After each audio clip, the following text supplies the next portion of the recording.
Assalamualaikum warahmatullahi wabarakatuh. Perkenalkan, nama saya Maiza Meriatun, NIM 42 dari kelas B Penyuluhan Pertanian dengan dosen PJMK yaitu Ibu Sri Ratna Triasari. Dan di sini saya akan memaparkan hasil program kegiatan penyuluhan dengan judul Tingkat Kinerja dan Peran Penyuluh Pertanian di Kabupaten Ogan Komering Selatan atau Oku Selatan di Sumatera Selatan.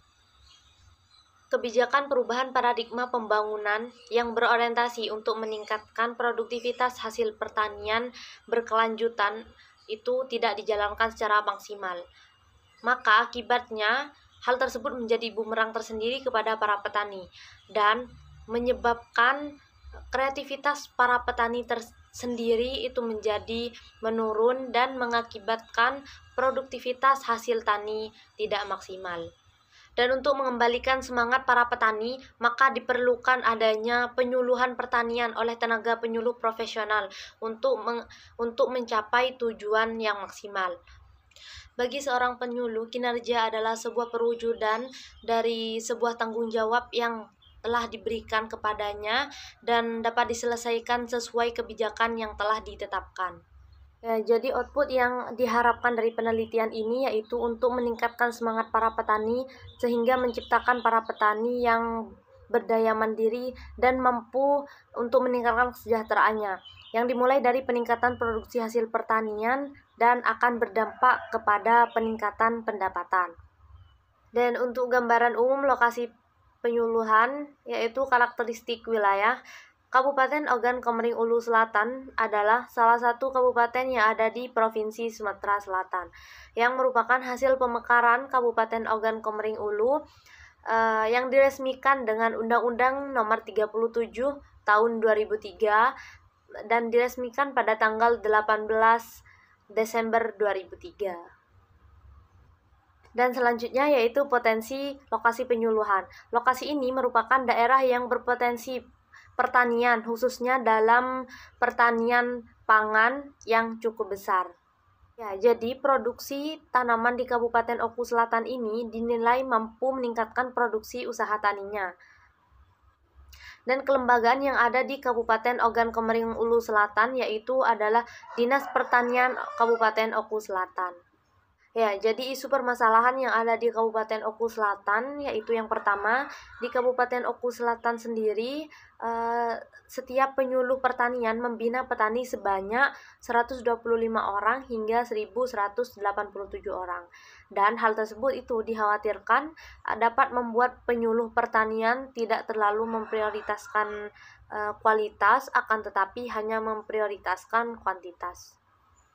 Dan permasalahan selanjutnya yaitu di Kabupaten Oku Selatan sendiri terjadi ketimpangan di tingkat pendidikan penyuluh, di mana seharusnya hal tersebut tidak boleh terjadi karena setiap penyuluh memiliki tanggung jawab masing-masing kepada petani. Dan permasalahan selanjutnya yaitu penyuluh belum menerapkan persiapan penyuluhan yang baik, sehingga menyebabkan program-program yang telah direncanakan tidak responsif terhadap kebutuhan yang ingin dicapai oleh petani.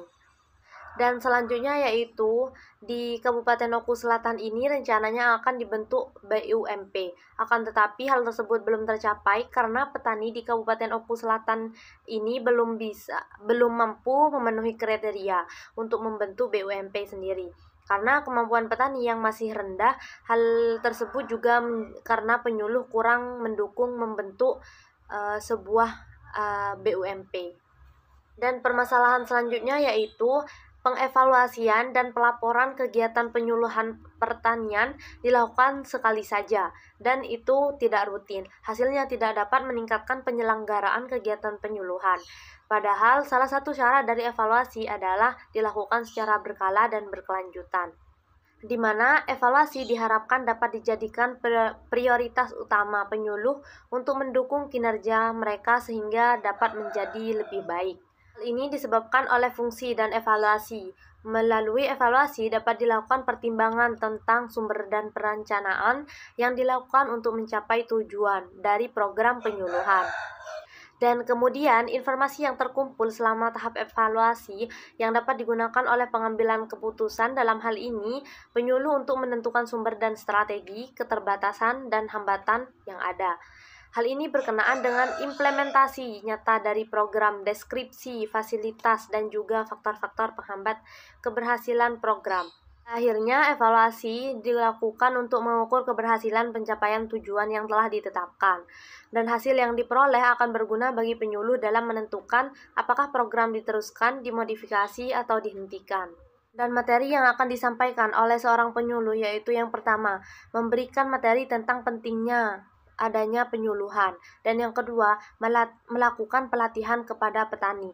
Jadi dengan melakukan pelatihan, para petani tidak hanya menerima teori saja, akan tetapi juga praktiknya. Dan yang ketiga, memberikan materi arahan terkait ketimpangan yang ada dan memberikan penjelasan tentang pendidikan itu tidak menjadi acuan atau masalah dalam kegiatan penyuluhan pertanian.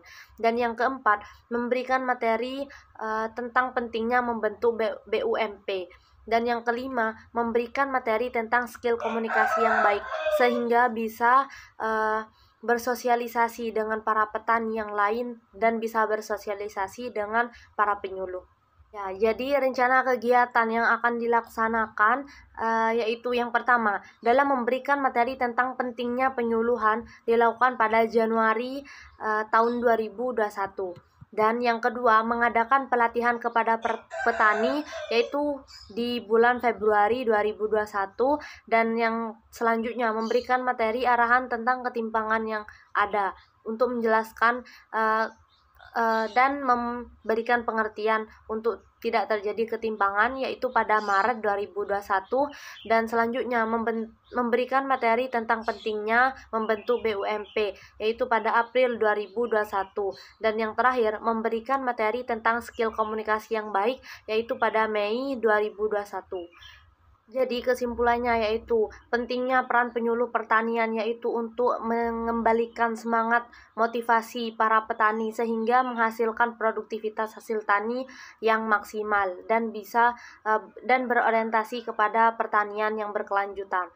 Dan kinerja dan peran penyuluh di Kabupaten Oku Selatan sudah berada di kategori yang baik. Hal ini didukung oleh kemampuan penyuluh dalam mempersiapkan kegiatan penyuluh dan melakukan kegiatan penyuluhan.